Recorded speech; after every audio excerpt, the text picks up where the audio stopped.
If you like The Different Knock and want to see more, you can access our bonus content on Patreon and YouTube memberships for just £3 a month. The Humble Duo. Two of a kind. Night and day, Batman and Robin, Salt and Pepper, Black and White, Lennon and McCartney. In life, some things work better, make more sense, together. And football is no different. Bukayo Saka and Gabriel Martinelli. At 21 and 22 years old respectively, Arsenal's mercurial wing talents have exploded into superstardom over the last 18 months, becoming key members of Arteta's side as Arsenal have emerged as genuine contenders to Pep Guardiola's super team for the Premier League title. With a combined sum of £6 million spent to bring them into the first team, Transfermarkt now has them at a combined market value of €200 million. And if Arsenal chose to cash in, don't. You can imagine that combined fee going even higher. Considering the going rate for some wingers, they are undoubtedly one of the key talent development success stories of Arsenal's modern era. And yet, they remain genuinely humble, hard-working young men. Both of them are spoken of in glowing terms by all of those around them. Their desire to learn, the example they set, their coachability. It's this humility that has put them where they are, with Arteta and his coaching staff masterfully managing their development up to this point. I would even go so far as to say, I wonder whether this ability to keep their heads down and do their talking on the pitch means the wider media landscape has slightly underrated their standing in a non-Premier League wider context. A return to top-level European competition for 23-24 may well mean that changes. Either way, they won't be ignored by anyone for much longer, and I'm sure they'll both be being spoken about as some of the best players in the world by the end of this season. If you think I'm overstating it, last season they became the first two teammates aged 21 or under to record 20 plus goal involvements since Ronaldo and Rooney by March. And those guys were pretty good at football, I'd say. Individually though, on the pitch, what makes Saka and Martinelli so good? In a recent interview for TNT Sport, Declan Rice was asked who has impressed him so far in his time at Arsenal, and he had an immediate answer. When we were in America, it was Gabriel Martinelli. I've never seen someone so sharp in training. Martinelli is faster than Saka, 100%. With 15 goals and 5 assists last season, Martinelli took the league by storm. His pace gives him the ability to progress Arsenal 50 or 60 yards up the pitch in one action. But that can only happen if you can control the football at 35 kilometers an hour or so. No easy feat, if you'll pardon the pun, but Martinelli can. And that puts him in a very special bracket. His decision-making in the final third has rapidly improved from his early years as he's been coached. Breaking down defences is becoming easier as he understands how to manipulate space a lot better, timing his runs in behind well, knowing when and how to use that gas pedal. Crucially, he's developed that ability to stop and start defenders a lot more consistently and effectively. There's no better example than his ridiculous assist for Nketiah against Nottingham Forest. He stops and starts twice within a split second. His movement confuses the Forest number 28,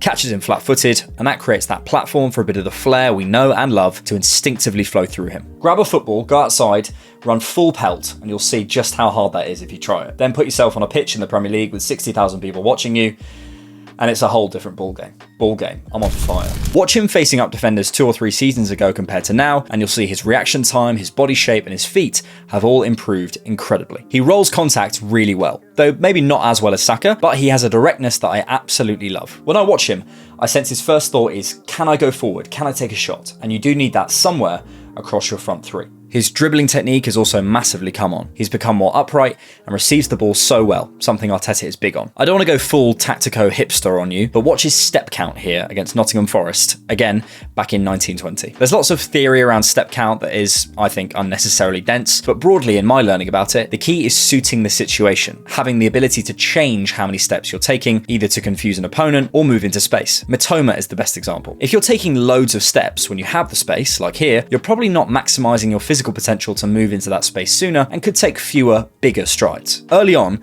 Gabby appeared to take too many steps at times and often lost the ball under himself, despite getting the goal in this situation. Watch him now, and he seems much more able to push the ball out of his feet when he has that space and take fewer, longer strides when he needs to. He's therefore able to create separation a lot easier and gives himself that extra split second to make a decision. In my view, his defensive contribution is one of the most underrated parts of his game. Martinelli is really good at defending the box. His dogged enthusiasm for attacking seemingly matched at the other end too. And positionally, over the years, as Arsenal's system has developed, he now has the ability to come inside and interchange with his striker more frequently. Compare his heat maps from his early years to now, and you can see he's been given license to come centrally more often. He's also developed a lovely whipped ball from the edge of the box towards the back post, and he's got an eye for a headed goal as well. Or maybe a head for a headed goal. Statistically, he's in the top 10 percentile across Europe for some really key metrics, such as receiving out wide, goal creating actions, and touches in the attacking penalty box. And then we come to the star boy himself. You don't need me to tell you that Bukayo Saka is good, so I'll keep this brief, or this video will end up being 3 hours long and my editor will kill me. Receiving out wide, goal contributions, rolling contact, decision making, line manipulation, breaking games open, finishing, combinations, intelligence. This guy has absolutely everything. At times, I almost feel sorry for Saka. He's so good. And so consistent for his age that I think Arsenal fans almost forget that what he's doing at 21 is nearly unheard of. He could be player of the match probably 25 or 30 games out of 38 in a league season, but he can't be because that's unfair on everyone else. When was the last time Saka had anything less than a 7 out of 10 performance? When did we last say Saka was out of form or going through a dip? Have we? But forget his skill. His consistency and availability make him the most special young talent in the Premier League for me, and I think he'll be undisputed as England's most important player within 2 years. I honestly believe Saka could have been world-class in 3 or 4 positions and top-class in a few others. I think he'll come inside later in his career and show a whole other side to his game as well, and in my view, he's on course to be our greatest ever academy product. If he stays here his whole career and wins big things, he could be our greatest ever player. But like all great duos, it's not the sum of their parts that makes them special, it's what they do when they come together. Saka and Martinelli's partnership has flourished, and their understanding has continued to grow season on season despite being positioned on opposite flanks. Arsenal are making increasing use of the overload and switch in our early season games. When you have some of the most talented 1v1 specialists and wide receivers in the world on your flanks, you can really exploit that tactic. There's almost a read on this team that its entire purpose is to get Saka and Martinelli inside, and I certainly think that's part of it, as I've spoken about in previous videos. The signing of Declan Rice, one of the most reliable switchers in Europe, Raya coming in to play those long passes more evenly, Ramsdale's longer distribution in pre-season, Havertz's signing to allow Martinelli inside, all tell me one thing: Arsenal know where their threats are. To break down a terrific block from Palace, time and time again we found ourselves overloading down the right and switching to the left, or the underloaded side, to get Martinelli isolated, partly because of Tomiyasu's lack of ability to progress down our left, as he's right-footed. It's a pretty simple tactic, but it requires 3 things. 1, the ability to switch the ball well, especially from your central progressors, Rice, White and Saliba. 2, the ability to receive reliably, plucking the ball out the sky and going forward without missing a beat. And thirdly, the belief that your wingers can actually do something with it in the final third. Triple check, and I think we should expect a lot more of that this season on both sides. Last season, Saka and Martinelli's combinations across the 6-yard box devastated teams. Kane and Son have the Premier League record of 36 goal combinations between them from 15-16 to 22-23, which works out at 4.6 goal combinations on average per season. Saka and Martinelli got 6 last season: Villa, Liverpool, Forest, Everton, Palace, Southampton. Could they get the record if they stay together? They dovetail and move around one another extremely well, something that's still developing. I remember marvelling at their performance against Bournemouth at home as we searched for a winner, both of them swapping sides and interchanging in order to confuse their opponents. As Arteta aims to be less and less predictable, I think we'll see them both popping up in more and more interesting and unconventional spaces. But what you have, and the reason they work so well, is a complement of skills. Saka is the ball-to-feet winger of Pep's dreams. Martinelli is the box crasher. Saka works magic in tight spaces, while Martinelli can free you down the left. Saka drives behind the box, Martinelli drives into the box. It's this yin and yang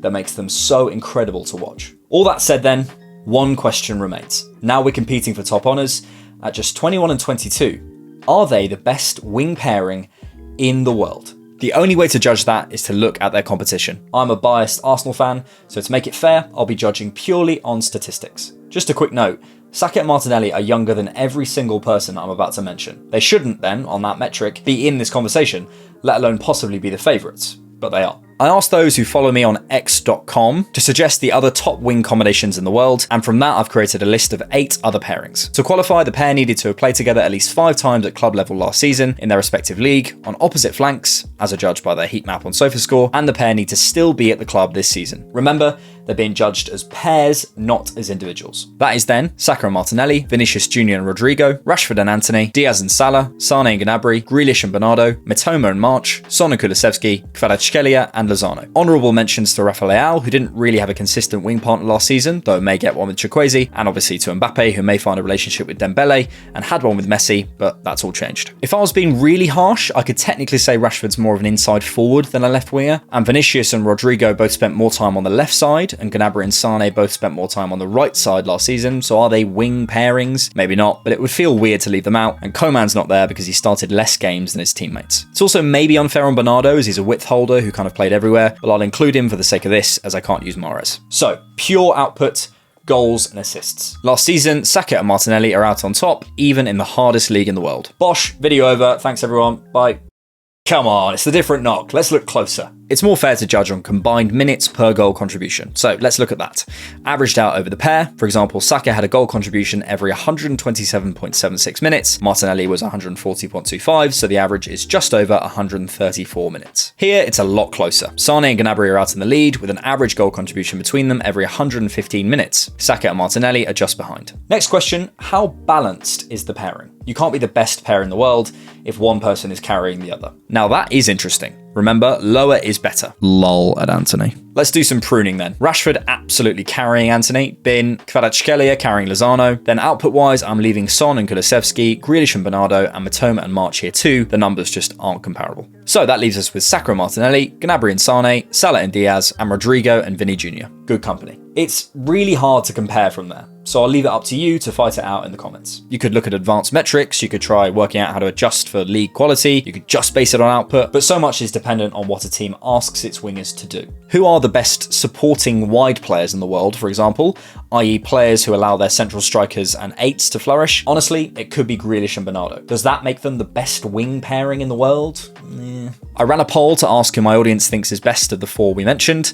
Honestly, Saka and Martinelli were always going to win, as my audience is obviously Arsenal fans predominantly, but it's interesting to see the order of second, third and fourth in the court of public opinion. I will say this, considering the league this season, if they both deliver on some big UCL nights, put up similar or better Premier League numbers, which will be hard as teams will focus on them more, and continue to develop their all-round game, as Salah maybe tails off at Liverpool in his early 30s, I see no reason why they can't be undisputed as the best pairing in the world. But other players get to develop too. Vinny Jr. and Rodrigo have an average age of 22.5 between them. What do you think? Let me know in the comments below. For me, though I'd individually say Saka is a top 3 winger in the world, and Martinelli is probably in the top 10, I pick them as the best wing pairing in world football. The way they come together and complement each other's skill sets make them the most feared pairing in our league, in my view. The combination of skill, speed, technical security, game intelligence, humility, and potential means the ceiling is frightening. As a duo, who knows what they could do? Sometimes, things just make more sense together.